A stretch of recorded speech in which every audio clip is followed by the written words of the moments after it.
ምዕራፍ 16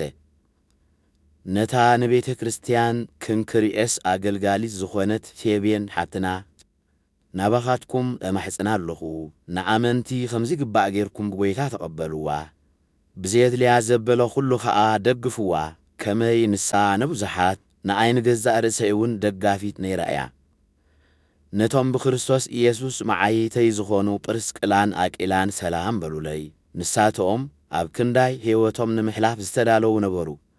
ስለዝውን ኣመስግኖም ኣለኹ ኣነ ጥራይ ዘይኮንኩ ከዓ ኣብያተ ክርስቲያን ኣሕዛብ ኩለን እየን ዘመስግናኦም ነታ ኣብ ቤቶም ዘላ ቤተ ክርስቲያን ሰላም በሉለይ ነቲ ክርስቶስ ንምቕባል ኣብ እስያ መጀመርታ ዝኾነ ኤጴኔጦስ ፍቁረይ ሰላም በሉለይ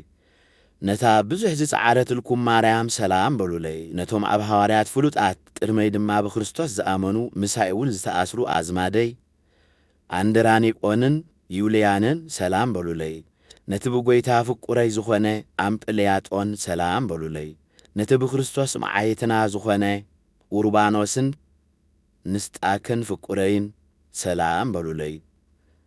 ነቲ ምእንቲ ክርስቶስ ፈተና ተቐቢሉ እሙን ኮይኑ ዝተረኽበ ኤጴሌን ሰላም በሉለይ ንእንዳ አርስጦበሉ ሰላም በሉለይ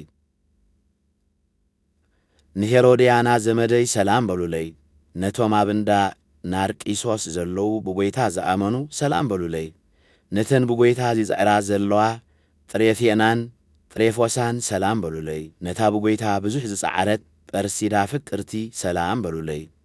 ነቲ ብጎይታ ዝተሓርየ ሩፎንን ነዲኡን ንኣይውናደይ ሰላም በሉለይ ንኣሰን ቅሪጦስን ፍሌጎንን ሄርሜስን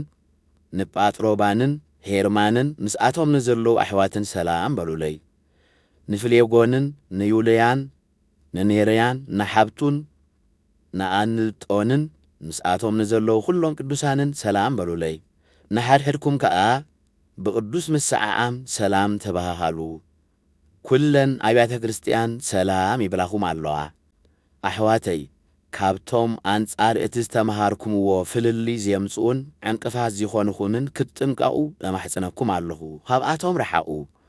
እዞም ሰባት እዚኦም ንጎይታና ኢየሱስ ክርስቶስ ዘይኮነስ ንኸብዶም እዮም ዝግዝኡ ብጥዑም ዘረባን ብምጥባልን ከዓ ንገርህ ሰባት ዘስሕቱ እዮም ምእዛዝኩም ኣብ ኩሉ ስለ ዝተሰምዐ ብኣኻትኩም እሕጐስ ኣለኹ ንሰናይ ነገር ብልህታት ካብ ክፉእ ነገር ከዓ ክትርሕቁ እደሊ ኣለኹ ኣምላኽ ሰላም ድማ ንሰይጣን ቀልጢፉ ኣብ ትሕቲ እግርኩም ኪቕጥቅጦ እዩ ጸጋ ጎይታና ኢየሱስ ክርስቶስ ምስኻትኩም ይኹን ጢሞቴዎስ እቲ መታዓይተይ ሰላም ይብለኩም ኣሎ ሉቅዮስ ኢያሶንን ሶሲጳጥሮስን ኣዝማደይ ሰላም ይብልኹም ኣለዉ ኣነ ጤርጥዮስ ነዛ መልእኽቲ እዚኣ ዝጸሓፍኩ ብጎይታ ሰላም እብለኩም ኣለኹ እቲ ንኣይ ከም ጋሻ ዝተቐበለ እታ ቤተ ክርስቲያን ከዓ ኣብ ገዝኡ ክትእከብ ዝፈቐደ ጋይዮስ ሰላም ይብለኩም ኣሎ ኣርስጦስ እቲ ናይታ ከተማ ተሓዝ ገንዘብን ቋርጦስ ሓውናን ሰላም ይብልኹም ኣለዉ ጸጋ ጎይታና ኢየሱስ ክርስቶስ ምስ ኩልኻትኩም ይኹን ኣሜን ነቲ ብመሰረት እቲ ካብ ዘለዓለም ተሰዊሩ ዝነበረ ሕጂ ግና ዝተገልጸ ምስጢር ከምቲ ኣነ ዝሰብኮ ወንጌልን ከምቲ ብዛዕባ ኢየሱስ ክርስቶስ ዝስበኾ ዘሎም ገይሩ ኣብ እምነትኩም ደው ከብለኩም ዝኽእል ኣምላኽ ክብሪ ይኹና ሕጂ ግና እቲ ምስጢር ብጽሕፈት ነቢያት ተጋሂዱሎ ብትእዛዝ እቲ ናይ ዘለዓለም ኣምላኽ ከዓ ኩሎም ኣሚኖም ምእንቲ ክእዘዝዎ ብኩሎም ኣሕዛብ ከም ዝፍለጥ ተገይሩሎ ነቲ በይኑ በዓል ጥበብ ዝኾነ ኣምላኽ ብኢየሱስ ክርስቶስ ንዘለዓለም ክብሪ ይኹኖ ኣሜን